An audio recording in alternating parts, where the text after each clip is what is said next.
Interfaith dialogue is very important because it puts a face behind the belief. Very often we castigate belief as if it is disembodied ideas. We need to know that there are people who believe them. You've heard before on this program that a belief system must be empirically verifiable. Can that same requirement be said of a belief in the effects of sin? And is interfaith dialogue beneficial when both sides are so far apart? Here are answers to those questions today on Just Thinking with apologist Ravi Zacharias.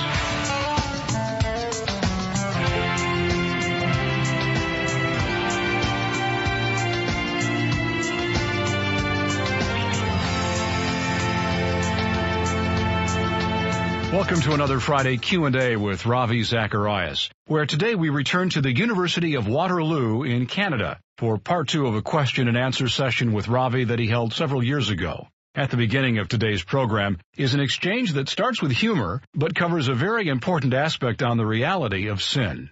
Here's that question. Well, I'm not a Christian, so hopefully that's okay. For the moment, yes. Yeah. For the moment. I appreciate your boldness, for sure. But I studied a little bit of Christianity and orthodoxy and that sort of thing, and I was wondering, you mentioned the necessity of a belief system to be empirically verifiable. Yes. Is that correct? In the light of the Christian Orthodox doctrine of the Noetic effects of sin, how is it possible to gain evidence which supports Christianity? Oh, my. To be honest with you, I do not know of anything more empirically verifiable. When you're talking about the noetic effects of sin, how the mind itself is affected. Malcolm Muggeridge said, the depravity of man is at once the most empirically verifiable, but the most intellectually resisted. Can you not see evil? That's the effect. That's the noetic effect of sin. So when you see the debauchery of human life, lust, greed, pride, the callousness with which we treat each other, so that is a very empirically verifiable doctrine and very much manifested. So I appreciate, please give me a name. Riley. Riley, the empirical evidence existentially is not deniable. What some may deny is whether the categories we are using are right. They may not want to call it evil, but they will certainly say that violence and nature red in tooth and claw type thing is evidence. So when I'm talking about empirical verifiability, I'm talking about its foundations from which emerge these doctrines. And the foundations are the person, life, death, resurrection of Jesus Christ. The Bible is both a book on geography and a book on history. If anything historically was asserted that is empirically false, you have a reason to say this is falsifiable very easily.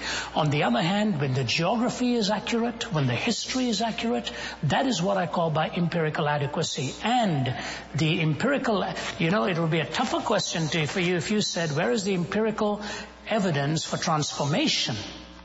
That is that you see more difficulty with than say, I see a lot of Christians who are hypocritical. But the noetic effects of sin is incontrovertible and I think very evident in human history. That's one thing that even somebody like Darwin, scientific naturalist, Nietzsche, philosophical naturalist, both of them said, Darwin said, if his scientific theory of natural selection holds true, the metaphysical extensions of it are going to be deadly, meaning violence unparalleled. That is what he would call naturalistically demonstrable. I would say to you that is a moral pronouncement and it's metaphysics. It is not physics at that point. And the metaphysics is that the mind has been affected by the fall of humanity in rejecting God. Okay, my understanding in terms of empiricism is that we gain true knowledge by our senses. That's the way to gain true knowledge. Am I wrong in no, saying that? It is partly, but I think if you go to empiricism, you're looking at people like Berkeley and Hume and others. And when Hume talks about the fact that nothing is first known in the mind that does not first come through the senses. But what Hume challenged in his empiricism was that metaphysical pronouncements had any meaning. Mm-hmm. And so David Hume questioned that, if you remember. But he went on to make this rather horrendous statement that buried his own philosophy. He said, if you take in your hand a book on metaphysics, ask, does it contain any statement of fact about reality? Does it contain any experimental knowledge of reality? If the answer is no, toss it then into the flames. It is nothing but sophistry and falsehood. Well, the problem is that statement itself is then nothing but sophistry and falsehood, because it is not mathematical or experimental. So empiricism covers those two angles, that which is mathematically demonstrable and that which is verifiable by the repetition or within the senses of human experience. So I would say the empirical measurement of a fallen mind is very much verifiable just by the evidence that you see of human behavior. My question to you would be in two parts. First, if truth is exclusive, as you assert, then what would be the value of interfaith dialogue in which mutually exclusive truth claims are at odds with one another? First part. Second part, what do we do then with the mutually exclusive truth claims that we find? Great question. My answer to you is interfaith dialogue is very critical in our times. I engage in it. I was in Jerusalem some months ago, met with one of the founders of Hamas. We were part of a team of 6, and some of the sheikhs who are quite deep into the throes of the whole Palestinian struggle and all. We met with rabbis, and I have dialogued when I wrote my book, Lotus on the Cross, I dialogued with Buddhist priests and so on. Interfaith dialogue is very important because it puts a face behind the belief. Very often we castigate belief as if it is disembodied ideas. We need to know that there are people who believe them. And in a pluralistic society, it is very important that we talk, because as we talk, we at least learn to find out what the other person believes and why they believe it.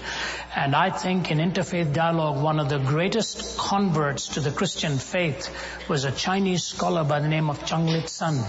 And Chung Lit-sun was a leader in the Confucian and then the Buddhist movement for many, many years. He went to deliver a paper at a World Congress on those religions and ethical systems. And it was during that time that he found Christ in his life as he was compelled to study the person of Jesus Christ. Interfaith dialogue is good so long as it doesn't assume that you're compromising your authority and your belief. I will never compromise my belief in the person of Christ or the scriptures unless somebody can show me by what I'm believing that I'm believing something that is self-contradictory. Then I would be open to examine. So interfaith dialogue compels you to rethink. I was in Bethlehem, Israel, and one of the well-known professors there, Adnan, he's a head of the Department of Religious Studies there. He asked me if I would come and speak to an interfaith group there at Bethlehem. They meet once a week and quite regularly, the various groups. He's a devout Christian, and he is not surrendered it, but he talks and talks because it opens up an honest person to their own assumptions. So long as you know what the parameters are and you're willing, Anthony Flew, the atheist I mentioned, when he was asked why he gave up atheism, he said, you've got to go where the evidence leads. You've got to go where the evidence leads. He was quoting the Socratic maxim. You have got to go where the evidence leads. And in interfaith dialogue, if somebody is disagreeing with you and justifiably defends their point, you have to go where the evidence leads. Number 2, what about mutually exclusive claims? I go to the Middle East all the time. This year I'll be in Syria, I'll be in, Lord willing, I'll be in Saudi Arabia this year. And go there all the time. And I dialogue with Muslim scholars. And I keep asking them some questions, they keep asking me some questions. I do not believe in the Quran because I believe there are many statements made about the Christian faith that are wrong in there. And I present that to them.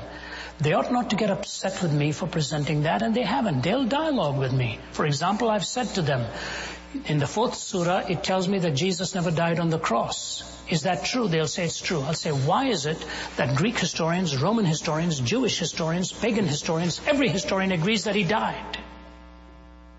Every historian agrees that he was crucified. There's dating for it. There's evidence for it. Why do you lay a claim like this that he didn't die on the cross? And we dialogue this. And I think when mutually exclusive claims come, and here's where the thorny side of your question is very critical, because in a country like Canada, we're facing these issues right now. Unless the Canadian political theory and Western political theory, listen to me very carefully, understands the worldview that allowed such a country to come into being, we will ultimately be overrun by other beliefs that will change the philosophical basis of a land such as this, and then it has been lost. It's as real as it is. Pluralism must not mean relativism. There are some absolutes that no culture can sacrifice. If you go to an Islamic country, there are some absolutes they will not sacrifice to you. I respect their right to do so. You go to India, there are some absolutes they will not sacrifice to you. I respect their right to do so. And we dialogue and debate. But why is it in the West we have come to the conclusion that the Western world ought to give up its metaphysical scaffolding, and all of a sudden legal theories, philosophical theories, moral theories are rushing in? The West needs to understand nature abhors a vacuum. And if we evict the Christian faith, another faith will take hold. And I'll guarantee you with that statement, it will. So we have to know absolutes in dialogue, and beyond which we will not go. Does that mean we disrespect one another and cease to live with each other? The answer is no. We must learn to respect the other person. But there are scaffoldings that I believe in my life which I will not compromise. And I don't think cultures ought to either.